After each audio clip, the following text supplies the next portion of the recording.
ರಾಜ್ಯೋತ್ಸವದ ಶುಭಾಶಯಗಳು.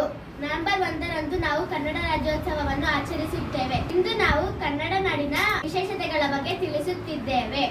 ಕನ್ನಡ ಸಾಹಿತ್ಯಕ್ಕೆ ಜ್ಞಾನಪೀಠ ಪ್ರಶಸ್ತಿ ಪಡೆದವರು ಕುವೆಂಪು, ದ.ರಾ. ಬೇಂದ್ರೆ, ಶಿವರಾಮ ಕಾರಂತ, ಮಾಸ್ತಿ ವೆಂಕಟೇಶ್ ಅಯ್ಯಂಗಾರ್, ಗಿರೀಶ್ ಕಾರ್ನಾಡ್, ಚಂದ್ರಶೇಖರ್ ಕಂಬಾರ, ಯು.ಆರ್. ಅನಂತಮೂರ್ತಿ, ವಿಕ್ರು ಗೋಕಾಕ್. ಕನ್ನಡ ನಾಡಿನ ಪ್ರಮುಖ ನದಿಗಳು ಕೃಷ್ಣ, ಕಾವೇರಿ, ತುಂಗಭದ್ರಾ, ಶರಾವತಿ, ನೇತ್ರಾವತಿ, ಕಪಿಲ, ಕಾಳಿ, ಹೇಮಾವತಿ, ಮಲಪ್ರಭಾ ಇತ್ಯಾದಿ.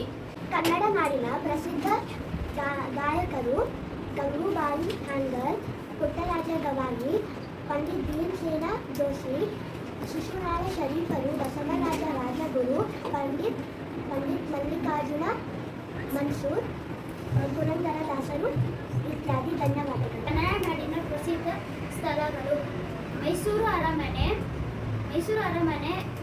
ಹಳೆಬೀಡು, ಬೇಲೂರು, ಹಂಪಿ, ಜೋಗ ಜಲಪಾತ, ಬೆಂಗಳೂರು ಲಾಲ್ಬಾಗ್, ಉಡುಪಿ.